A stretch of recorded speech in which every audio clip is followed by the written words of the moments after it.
18절까지 말씀입니다. 마태복음 5장 17절에서 18절까지 말씀. 같이 봉독하실 때 하나님의 음성으로 믿으시며 봉독하시길 소망합니다. 17절부터 같이 봉독합니다. 시작. 내가 율법이나 선지자를 폐하러 온 줄로 생각하지 말라. 폐하러 온 것이 아니요 완전하게 하려 함이라. 진실로 너희에게 이르노니 천지가 없어지기 전에는 율법의 1.1획도 결코 없어지지 아니하고 다 이루리라. 아멘. 잠시 기도하겠습니다. 하나님 아버지, 우리가 주님의 말씀 앞에 또 겸허하고 겸손한 마음으로 섭니다. 전하는 입술을 겸손케 하여 주시고 듣는 하나님의 백성들의 귀와 그 마음을 열어 주옵소서. 하나님의 말씀이 공허한 외침이 아니라 아버지여, 그 말씀이 그 마음에 인쳐져 또 적용케 하는 능력이 있게 하시옵소서. 이 시간 하나님 앞에 우리 마음을 겸손케 하며 예수 그리스도의 이름으로 감사하며 기도하옵나이다. 아멘. 우리가 산상수훈을 배워가고 있습니다. 팔복을 통해서 하나님의 왕국, 하나님의 나라가 임한 자의 삶의 태도와 그 삶의 기질에 대해서 보았습니다. 즉 그것은 다른 말로 말하면 신명기 10장에 너희는 마음의 할례를 받으라 라고 하는 메시지인 거예요. 즉 너희의 마음의 할례를 받아 마음을 겸손케 하는 거죠. 그래서 심령이 가난해지고 애통하는 마음이 생기고 온유한 마음이 생기고 의에 줄이고 목마른 자의 마음이 생기는 거. 이 마음 상태가 이미 마음의 할례를 받은 상태인 거예요. 우리 신약적인 용어로 하면 거듭났다는 게 구원받았고 예수 그리스도를 영접한 상태인 거죠. 그렇게 예수 그리스도를 영접한 사람은 바로 소금이요 빛이라고 선포했습니다. 그래서 구원받은 자는 다른 겁니다. 그렇다고 구원받은 그 기쁨과 그 영광과 소망과 그 구원의 감격을 갖고 있어 세상과 구별됐죠. 그러나 세상과 구별됐다고 세상을 떠나 속세를 떠나 산에 올라가서 기도원에 처박혀 있는 게 아니라 이제는 소금이 되어 물에 녹아져 들어가는 것처럼 세상에 녹아져 들어가는 게 크리스찬인 거예요. 구원받은 자는 직장을 잡고 가정에 나아가 학교에서 구원받은 복음의 맛을 내며 살아가는 겁니다. 그러기 위해 주님께서 우리에게 두 번째 요구하신 것은 너희는 빛이라는 거였죠. 빛으로 너희의 착한 행실을 보여 믿지 않는 사람들로 하여금 하나님께 영광이 되게 하라. 즉 우리가 빛을 발산한다라고 하는 것은 우리가 복음을 가진 자다운 삶을 살아내는 겁니다. 그리고는 주님께서는 오늘 그 이야기를 또 접으시고 또 이제는 연속적으로 굉장히 중요한 메시지를 주십니다. 17절에 내가 율법이나 선지자를 폐하러 온 줄로 생각하지 말라. 폐하러 온 것이 아니요 완전하게 하려 하심이라. 이제부터 주님이 하실 메시지, 산상수훈에서 하실 메시지가 무엇인지를 지금 선포하고 있는 거예요. 주님께서 하실 메시지는 즉 하나님의 나라가 임하고 복음이 임하고 신약시대가 열렸어요. 새로운 시대, 새언약의 시대가 열렸는데 이것은 구약과 단절돼서 구약과 상관없는 얘기를 하는 게 아니라 이제는 그 구약의 연속이요, 그 구약의 완성이요, 그 구약에서 몇천 년 동안 하나님이 가지고 계셨던 그 소원함이 이루어지는 때가 왔다. 그래서 구원받은 교회들아, 너희들이 이제는 살아야 될 그 삶이 이제는 구약과는 상관없는 삶이 아니라 천지를 창조하신 이후로 하나님이 계획한 그 계획이 성취된 삶, 이것이 바로 너와 이 교회를 통해서 이루어지는 거야를 설명하기 위함이에요. 여러분들은 구약을 읽으십니까? 읽으시죠? 여러분들 구약을 읽을 때 무엇을 생각하시며 보고 계십니까? 주님께서는 우리가 구약을 보는 이유와 구약을 보는 목적을 우리에게 설명해 주고 계시는 거예요. 오늘 율법과 선지자라고 하는 말은 보통 통칭으로 율법과 선지자는 구약 전체를 가리키는 용어입니다. 누가복음 16장 16절에도 율법과 선지자는 요한의 때까지요 그 후부터는 하나님 나라의 복음이 전파되어 사람마다 그리로 침입하느니라. 우리가 잘 알고 있는 대로 세례 요한은 마지막 선지자라고 하죠. 구약의 마지막 선지자. 그래서 그것을 뭐라고 표현하고 있습니까? 율법과 선지자는 요한의 때까지예요. 이제 요한이 바톤을 누구에게 넘겨줍니까? 예수 그리스도께 넘겨주심으로 이제는 구약 전체가 예언한 그 메시아 예수님이 오신 그 이후부터, 그리고 공생애가 시작되는 그때부터는 뭡니까? 이제는 신약시대가 시작됐습니다. 그래서 구약에는 구약을 율법과 선지자라고 표현하고 있는 겁니다. 율법과 선지자라고 표현한 것은 대단히 중요해요. 왜냐면 보통 우리가 율법 하면 모세오경을 말하거든요. 여러분들 모세오경이 뭐예요? 창세기, 출애굽기, 레위기, 민수기, 신명기죠. 모세가 썼다라고 하는 이 모세 율법은 대단히 중요합니다. 구약 전체를 이끄는 교두보 역할을 해요. 그래서 하나님이 모세에게 직접 새겨주셨죠. 그죠? 그 돌판에 새겨주시고 또 직접 하나님이 직통 계시로 모세에게 주셨던 그 모세의 율법, 그래서 모세오경이 기록됐단 말입니다. 이 모세의 율법은 단순히 모세의 율법으로 끝나는 게 아니라 그 나머지 역사서, 선지서, 시가서를 인도하는 교부도부예요. 그래서 여러분들이 나중에 선지자들이 하는 역할은 미래를 예측하는 것만 하는 게 아니에요. 선지자가 선포한 계시 중에 구약에 활동했던 예언자, 선지자가 활동했던 그 계시 중에는 미래를 예측하는 것도 있었어요. 물론. 그러나 거의 한 80% 이상은 미래를 예측하는 게 아니라 하나님의 이 모세에게 주신 율법을 해석하는 거였어요. 그래서 이 시대를 바라보면서 하나님의 율법과 얼마나 어긋났는지를 선지자의 마음으로 하나님께 말씀을 받아 선포한 겁니다. 징계한 거였고 또 그 말씀에 너희들이 어떻게 어긋났는지를 선포한 거. 이것이 바로 선지자의 역할이었어요. 그리고 나머지 그 예언에 대한 예언도 단순히 우리의 삶에서 조금 더 편하려고 어떤 직장을 가질까요? 누구랑 결혼할까요? 이런 거를 말아봤던, 그런 걸 물어봤던 점쟁이 같은 예언자가 아니었단 말입니다. 선지자와 예언자가 예언했던 것은 바로 그 율법이 포함하고 있는 그 중심 주제이신 예수 그리스도가 이제는 오실 것이다. 메시아가 오실 것이다 라고 선포한 것이 선지자의 중심 주제였어요. 그래서 예수님은 구약 전체를 가리킬 때 율법과 선지자라고 표현한 겁니다. 신약으로 말하면 이 모세의 오경에 소속되는 것이 바로 사복음서인 거예요. 예수 그리스도의 삶과 그 예수님이 선포한 새 언약을 선포하신 복음이 뭔지를 사복음서에 담고 있습니다. 그러면 그 나머지의 사도들은 선지자, 구약의 선지자들처럼 그 하나님, 예수님께서 우리에게 가르쳐주신 하나님의 나라가 뭐고 하나님의 복음이 뭐며 그 복음을 가진 자가 어떻게 살았는지 그 삶이 무엇인지를 설명하기 위해서 선지자의 마음으로 사도들이 서신서를 쓴 거예요. 그래서 모세오경과 선지자의 글들과 예수님의 사복음서와 그리고 그 나머지 사도들이 썼던 서신서는 그런 비슷한 맥을 갖추고 있는 것입니다.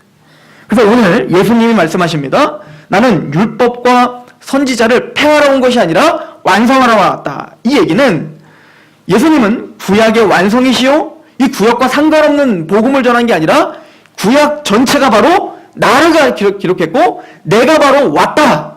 그래서 예수님이 이제 공생애를 끝내고 십자가에 돌아가시면서 다 이루었도다. 이게 뭐예요? 하나님께서 구약 전체에 예언했던 그 구속사, 예수님을 통한 구원, 그것이 이미 완성됐다를 선포하신 거죠. 베드로후서 1장 19절에는 이렇게 말해요. 또 우리에게는 더 확실한 예언이 있어 어두운 데를 비추는 등불과 같으니. 베드로는 이 이야기를 하기 전에 베드로는 어떤 사람입니까? 여러분과 달라요. 저와 여러분과 다릅니다. 베드로는 예수님을 직접 봤죠. 게다가 예수님이 변화산상에서 얼마나 신기하고 영광스러운 모습으로 변했는지 그것을 직접 본 사람입니다. 또한 베드로는 우리보다 훨씬 더 신비한 체험을 했어요. 그죠? 바울도 마찬가지고요. 바울은 3층천까지 보고 왔지 않습니까? 그러나 베드로, 그런 엄청난 체험을 한 베드로조차도 나에게는 이 체험이 있었지만 더 확실한 예언이 있다라고 말합니다.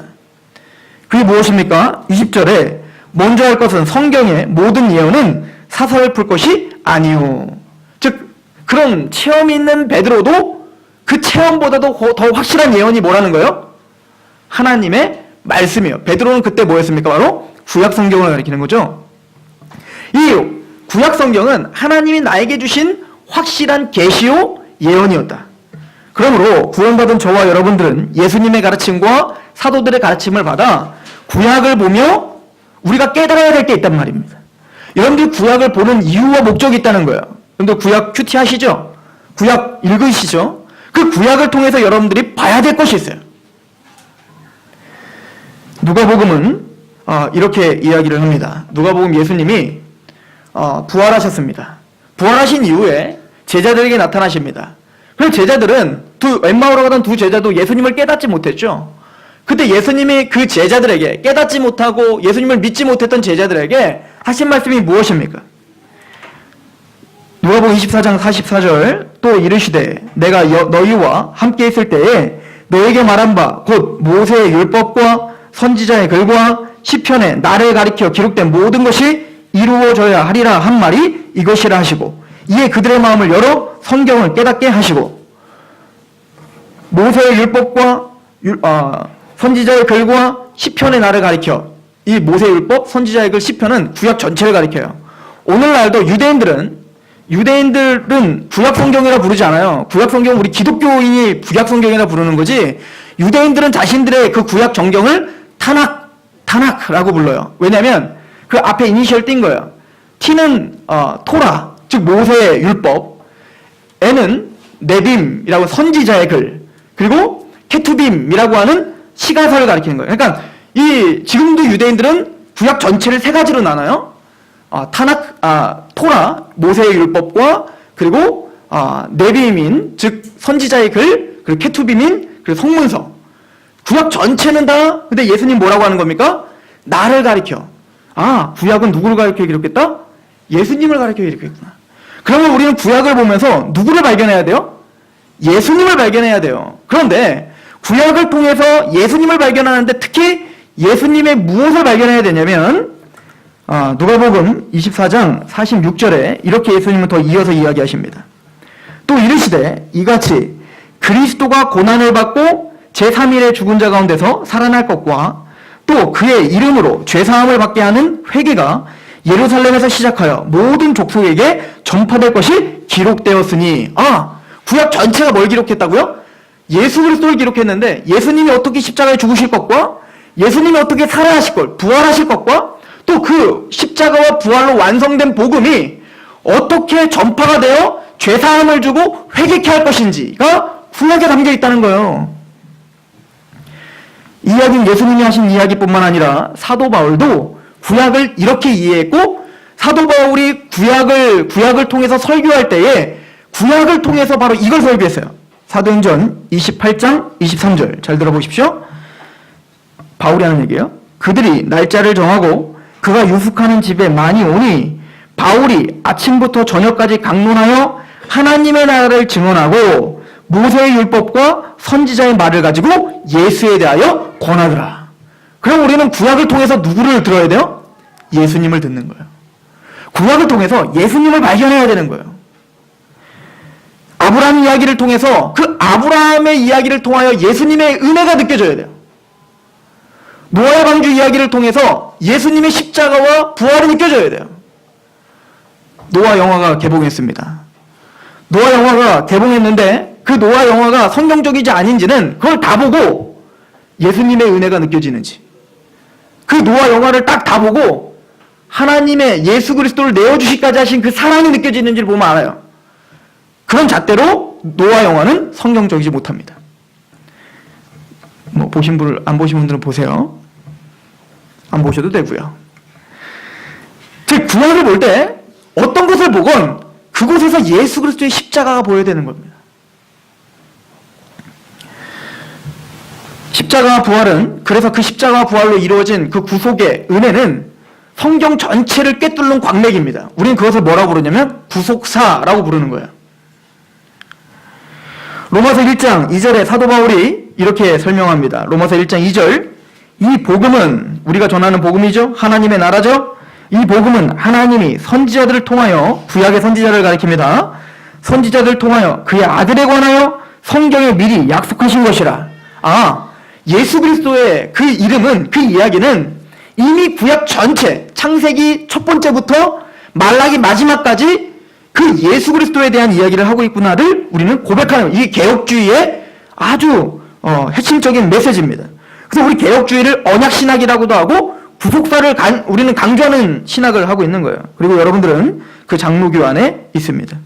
그렇다면 상록교회 성도들은 구약을 볼 때 뭔가 달라도 달라야죠. 구약을 볼 때 예수 그리스도를 발견해야 돼요. 그러면 이런 질문이 나오죠. 도대체 그럼 구약을 봐서 예수님을 발견하면 도대체 뭐가 유익이 됩니까? 재밌죠? 구약을 통해서 예수님이구나. 이게 그냥 이런 얘기인 줄 알았더니만, 그 이삭 바치는 얘기인 줄 알았더니만 이게 십자가와 부활 얘기였네. 노아의 방주 이야기가 그냥 노아의 방주 그냥 하나님 심판 얘기인 줄 알았더니 거기 예수님 얘기가 있었네. 그걸 발견해서 도대체 여러분들에게 어떤 유익을 주려고 주님은 구약 전체를 예수님을 가리켰다고 이야기했을까요? 그게 중요한 거죠. 단순히 지적인 호기심을 강조하고 지적인 호기심을 채우고 여러분들 교만하게 하기 위해서 여러분들에게 예수 그리스도를 구약에 새겨놓은 것이 아니고 아닙니까? 오늘 메시지의 중심은 거기에 있는 거예요. 왜 여러분들이 구약을 예수님으로 보셔야 되며, 그러면 구약을 통해서 여러분들이 예수님을 발견하면 도대체 여러분들한테 주님은 무엇을 요구하고 무엇의 유익이 있는지를 상고해보고자 하는 것입니다. 그리고 오늘 주님이 그 얘기를 하고자 하는 거예요. 자, 오늘 예수님 이야기부터 한번 해봅시다. 주님께서 오늘 본문을 한번 보세요. 17절에 내가 율법이나 선지자를 폐하러 온 줄로 생각하지 말라. 구약이라고 했어요. 온 것이 아니요, 폐하러 온 것이 아니요, 그 구약을 완전하게 하려 함이라. 율법과 선지자를 완성하러 오셨다라고 말하죠. 그리고는 18절에 이렇게 말합니다. 진실로 너희에게 이르노니 천지가 없어지기 전에는 율법의 1.1획도 결코 없어지지 아니하고 다 이루리라. 이 한글 성경에는 보이지 않지만 그 17절과 18절 사이에 가르라고 하는 접속사가 빠졌어요. 그 접속사는 왜냐하면 이란 뜻이거든요. 왜 내가 율법을 폐하러 온 게 아니라 그 율법을 완성하러 왔는지 아니?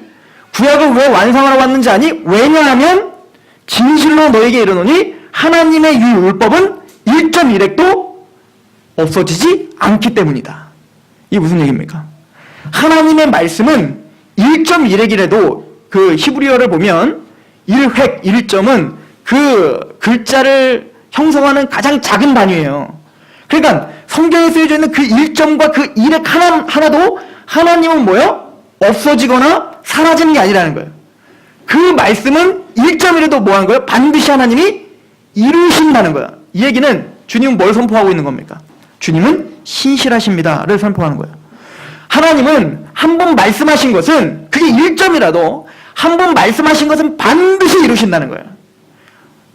우리의 상황과 우리의 환경과 나의 형편은 그것이 이루어질 것처럼 보이지 않는데, 아니 아브라함이 이제는 내가 너의 자손을 별과 같이 그 모래와 같이 만들어주마. 근데 그 아브라함의 상황은 사라가 경수가 끊기고 아브라함 나이가 100세인데 어떻게 날 수 있습니까? 인간의 지혜로, 인간의 경험으로는 절대 할 수 없지만 하나님은 그 아브라함과 경수가 끊긴 사라를 통하여 하나님의 말씀을 이루어내더라.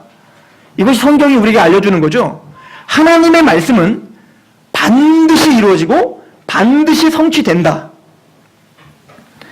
그래서 예수님은 이 땅에 오셔서 하신 삶이 그 하나님의 신실하신 약속, 하나님의 신실하신 말씀을 주님의 뜻을 이루기 위함이 아니라 하나님의 뜻을 이루기 위해 33년 동안 사셨다는 거예요.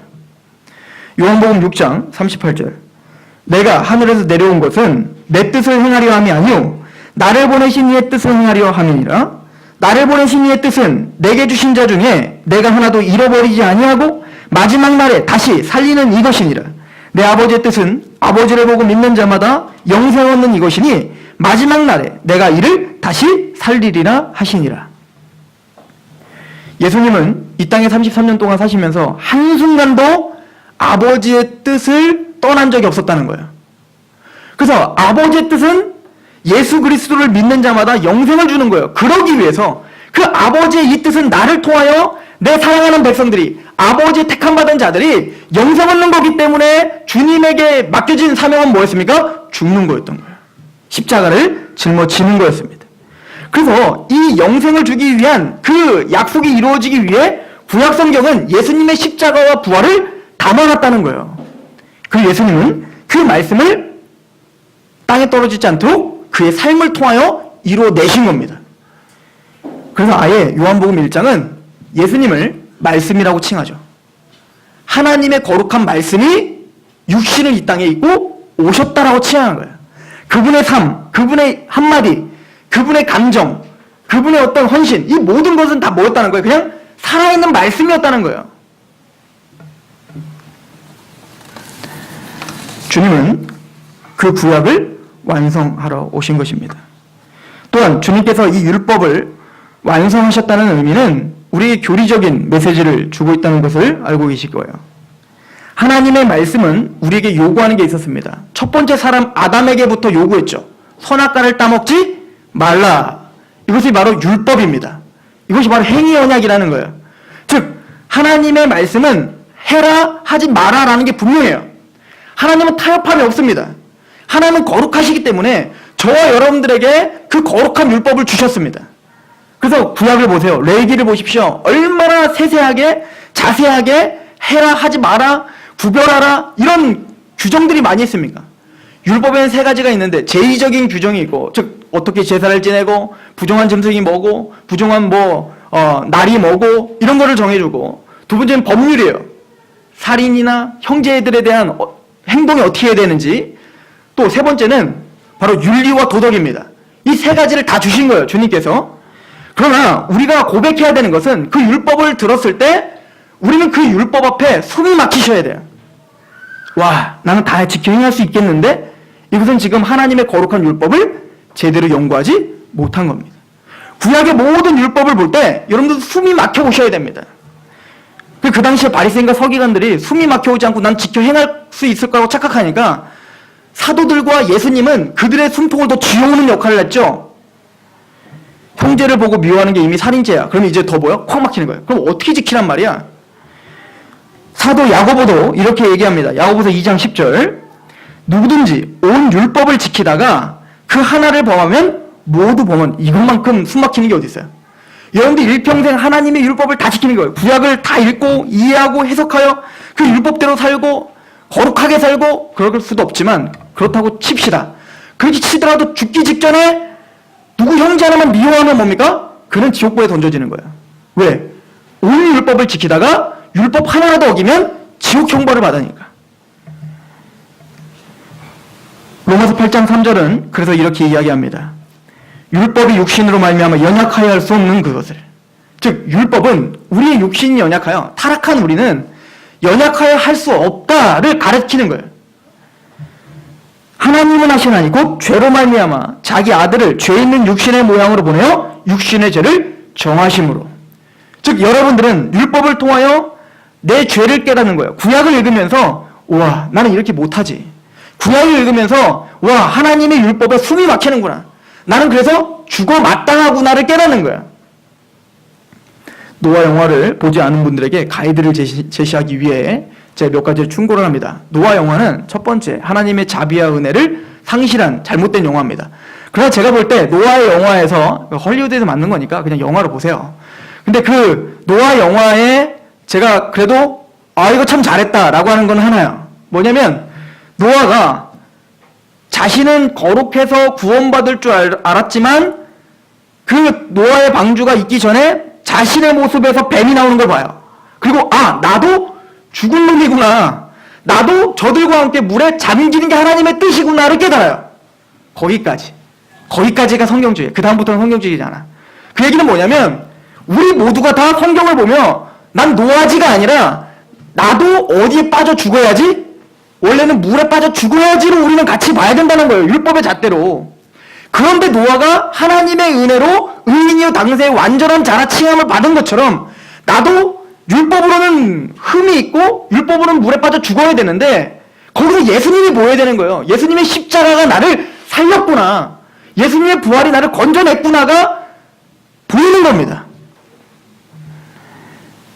고린도후서 5장 21절 잘 들어보십시오. 하나님이 죄를 알지도 못하신 이를 우리를 대신하여 죄로 삼으신 것은. 야고보 사도의 그 메시지를 보세요. 온 율법을 지키다가 하나만 어기더라도 지옥 형벌이에요. 소돔과 고모라 땅이 멸망당하는 거예요. 노아의 방주에 타지 못하고 물에 던져지는 거예요. 그런데 우리에게 죽기 합당한 우리를 대신하여 죄를 알지 못하시는 이를 우리를 대신하여 죄를 삼으셨어요. 십자가에 죽게 하셨다고요. 그 이유는 우리로 하여금 그 안에서 하나님의 의가 되게 하려 하심이라. 예수님이 모든 율법과 선지자를 완성하러 오셨죠. 그래서 예수님은 어떻게 하신 겁니까? 33년 동안 하나님의 말씀대로 사셨고, 히브리서 4장에 우리와 똑같이 시험을 받으신 이로되 죄는 없으시다. 그래서 예수님은 우리와 다르게 하나님의 모든 율법과 모든 구약을 그대로 성취해내셨다고요. 다 이루었도다. 그게 하나님의 의예요. 이 하나님의 의는 우리가 만들어낼 수 있는 게 아니란 말입니다. 그래서 주님은 말하는 거예요. 율법으로는 너희의 죄를 깨달아라. 그리고는 너희의 의로는 구원받지 못한다는 걸 깨닫고 죄 없으신 예수 그리스도가 나를 위해서 십자가에 죽으셨다는 걸 믿고 그 예수가 이루었던 하나님의 의가 내 것이 됐구나라고 믿으라는 거예요. 다시 읽어드립니다. 고린도 후서 5장 21절. 하나님이 죄를 알지도 못하시는 이를 우리를 대신하여 죄로 삼으신 것은 우리로 하여금 그 안에서 하나님의 의가 되게 하려 하심이라. 모든 율법과 선지자를 완성하러 왔다는 그 완성이 십자가와 부활해서 완성됐단 말입니다. 근데 그 의가 여러분께 됐다는 거예요. 이게 노아의 방주의 탄 이야기죠. 그래서 우리는 은혜를 감격하는 겁니다. 여러분들이 앉아있는 이유, 여기 앉아있는 이유는 징계받을까봐 앉아있는 게 아니잖아요. 여러분들이 왜 매일매일 성경을 보지 않으면 막 입안에 가시가 돋칩니까? 맞죠? 그럴 거라 믿어요. 그런 이유가 뭡니까? 감격이죠. 이 은혜를 알기 때문에, 그 사랑을 알기 때문에 우린 말씀을 보고 그 말씀을 통해서 예수님을 만나고 싶은 거잖아요. 여러분들이 왜 예배를 드립니까? 내 감정과 상관없이 왜 예배를 나오고 하나님께 찬양을 드리죠? 이 감사와 감격이 있어 여러분들 오늘 예배 드리신 거 아닙니까? 이것이 바로 율법의 완성입니다. 로마서 13장을 보시면 율법의 완성을 이렇게 말합니다. 잘 들어보세요. 로마서 13장 8절 피차 사랑의 빛 외에는 아무에게도 아무 빚도 지지 말라. 남을 사랑하는 자는 율법을 다 이루었느니라. 간음하지 말라, 살인하지 말라, 도둑질하지 말라, 탐내지 말라 한 것과 그 외에 다른 계명이 있을지라도 내 이웃을 내 자신과 같이 사랑하라 하신 그 말씀을 가운데 다 들었느니라. 사랑은 이웃에게 악을 행하지 아니하나니 그러므로 사랑은 율법의 완성이니라. 예수님의 십자가가 왜 율법의 완성입니까? 사랑이기 때문에 그런 거예요. 여러분들에게 왜 십계명을 지키라고 닥달하지 않을까요? 그 이유는 십계명을 지키라고 닥달하지 할 필요가 이제는 없어졌기 때문입니다. 그 얘기는 십계명이라는 계명이 없어졌기 때문이 아니에요. 그 하나님의 계명이 저와 여러분들의 마음에 이제 이미 새겨졌기 때문에 그렇습니다. 여러분들이 예수 그리스도를 만나고 마음의 할례를 받았다면 이제는 그 예수 그리스도의 은혜를 깨달아 하나님을 지극히 사랑하게 됐습니다. 그런 사람의 굳이 망령때의 예수님 하나님을 일컫지 마. 그 외에 다른 우상을 섬기지 마라고 제가 여러분들에게 세세하게 적용만 시켜드릴 이유가 없죠. 왜냐면 여러분들이 진짜 복음 때문에 하나님을 사랑하고 있다면 그 모든 계명이 이미 거기에 담겨있기 때문에 그런 거예요. 그 얘기하는 거죠. 살인하지 마, 도둑질하지 마. 이거를 사도 바울이 세세하게 가르칠 필요가 없죠. 왜? 예수님을 사랑하면 누구를 사랑하게 됩니까? 이웃을 사랑하게 되거든요. 그 사랑 안에 그 모든 계명이 다 담겨 있으니까요. 예를 들어서 우리 이제 다다음 주면 결혼하는 우리 형제자매가 있잖아요. 근데 제가 생각하기에는 우리 영근 형제가 딱 보기에도 착하지만 절대 복음이 집사님이래. 자매네 집에 가서 뭐 안 훔쳐요. 뭐 안 훔친다고요. 그건 상상할 수 없는 거예요. 왜요? 사랑하니까. 이해 가십니까? 마찬가지로 우리에게 어떤 율법의 그 적용점이 중요한 게 아니라 그 율법을 이루어낼 수 있는 능력이 있냐 없냐가 중요한 거예요. 그건 바로 예수님의 십자가의 사랑이라고 성경은 이야기합니다. 요한일서 4장 7절 사랑하는 자들아 우리가 서로 사랑하자. 사랑은 하나님께 속한 것이니 사랑하는 자마다 하나님으로부터 나서 하나님을 알고 사랑하지 아니하는 자는 하나님을 알지 못하나니. 이거는 진리입니다. 이는 하나님의 사랑이심이라. 하나님의 사랑이 우리에게 이렇게 나타난 바 되었으니 하나님이 자기의 독생자를 세상에 보내심은 그로 말미암아 우리를 살리려 하심이라. 사랑은 여기 있으니 우리가 하나님을 사랑한 것이 아니요 하나님이 우리를 사랑하사 우리의 죄를 속하기 위하여 화목제물로 그 아들을 보내셨습니다. 사랑하는 자들아 하나님이 이같이 우리를 사랑하셨은즉 우리가 서로 사랑한 것이 마땅하도다. 예수님이 십자가의 사랑에 감격하여 그 사랑 때문에 예배를 드리는 자라면 이제는 보이는 형제를 사랑하는 것이 마땅하고 그 형제를 사랑한다면 그를 살인하지 않죠. 그를 미워하지 않죠. 그의 것을 탐내지 않죠. 이것이 다 맞물려 돌아가기 때문에 사랑은 율법의 완성이라고 말하는 거고 그 율법의 완성은 바로 십자가라고 이야기하는 거예요. 그러므로 우리는 그 십자가를 발견하기 위해 구약을 읽는 겁니다. 구약을 통해서 예수님을 발견하셔야 됩니다. 그래야 그 사랑을 발견하는 거예요. 우리는 그 율법을 지켜 행할 수 있는 능력이 없습니다. 그래서 십자가를 묵상함으로 그 사랑에 계속 감격해야 우리는 용서할 수 있는 마음이 조금이나 생기는 거예요.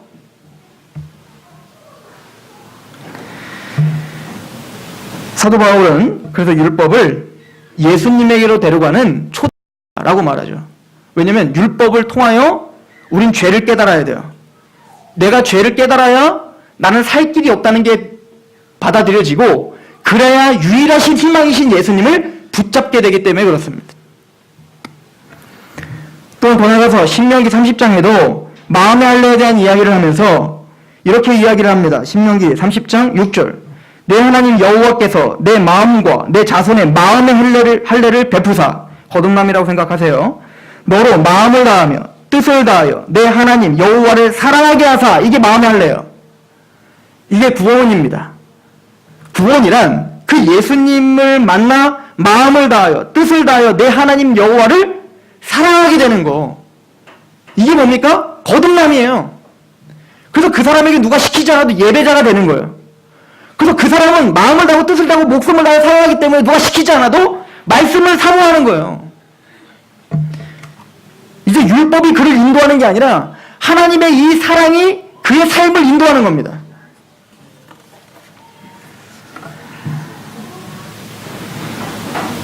즉 하나님의 말씀을 통해 우리는 그 사랑을 계속 만나야 되는 거예요. 여러분들 구약을 통해서 그 예수님의 사랑이 느껴지십니까? 그 구약의 메시지를 통해 또 신약 전체를 통해 그 예수님의 십자가가 보이십니까? 저는 그런 눈이 열리길 소망합니다. 그렇게 됐을 때 여러분들에게 성장이라는 게 있습니다. 영적 성숙이라는 것도 여러분들이 이제 훈련하고 누가 닥달하고 그래서 되는 게 아니에요. 제가 해보니까 그렇게 합시다 저렇게 합시다 아무리 외쳐도 그때 하는 것 같지만 다 무너지더라고요. 성경이 가르쳐주는 바는 명백합니다. 순서가 있다고요. 그의 삶이 무너지고 있어요. 그렇다면 그의 삶이 왜 무너질까? 이제부터 운동하자가 아니에요. 전도가 무너집니다. 그러면 이제부터 전도합시다. 전도하면 지옥 간다니까 이런 식으로 하는 게 성경이 아니라고요. 성경은 우리가 지금 어디서 떨어졌는지를 물어보고 있는 거예요. 고린도후서 3장 18절 뭐라고 진단하는지 보십시오. 우리가 다 수건을 벗은 얼굴로 거울을 보는 것과 같이 주의 영광을 보매 그와 같은 형상으로 변화하여 영광에서 영광에 이르니 곧 주의 영으로 말미암음이라. 이게 무슨 얘기냐면 사도 바울이 지금 구약에 대한 이야기를 하고 있었다고요. 모세 오경에 대한 이야기를 하면서 너희들이 지금 신약시대 예수님을 만난 시대에도 구약을 읽을 때 성경을 볼 때 수건이 가려진 것처럼 성경을 보는구나 라고 말해요. 그런데 너희가 예수님을 만나면 즉 마음의 할례를 받고 구원함을 받으면 그 사랑을 느끼면 그 수건이 벗겨진다는 거예요. 그래서 구약을 볼 때 그게 지금 이어진 거예요. 구약을 볼 때 어떤 역사가 벌어진다는 거예요? 우리가 다 수건을 벗은 얼굴로 거울을 보는 것처럼 구약을 보면 주의 영광을 보인다는 거예요. 아, 성경을 통해서 끊임없이 십자가와 하나님의 부활과 은혜와 사랑이 보이는 거예요. 그럼 어떤 역사가 벌어집니까? 그와 같은 형상으로 변화하여 영광에서 영광에 이르니 성령님으로 말미암습니다. 여러분들이 성경을 보며 그 십자가의 사랑을 계속 끊임없이 느껴지고 깨달아질 때 여러분들은 점점 예수 그리스도를 닮아가는 역사가 있더라는 거예요. 주님 우리에게 가르쳐 주십니다. 나는 율법과 선지자를 폐하러 온 것이 아니라 율법과 선지자를 완성하러 왔느니라. 그래서 우리는 구약과 신약 성경 전체를 통하여 예수 그리스도의 십자가와 부활을 봅니다.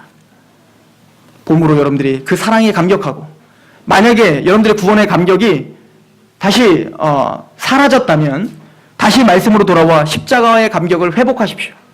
그럴 때 여러분들은 남을 사랑할 수 있고 하나님의 계명을 지킬 수 있게 될 것입니다. 또한 그 말씀을 보며 그렇게 감격하며 하루, 1년, 10년을 살고 뒤를 돌았더니 내 삶이 참 많이 변했구나. 하나님 나를 이렇게 변하게 해주셨구나 라고 하는 은혜를 발견하게 되실 것입니다. 그 은혜가 저와 여러분과 이 교회에 넘쳐나길 소망합니다. 기도하겠습니다.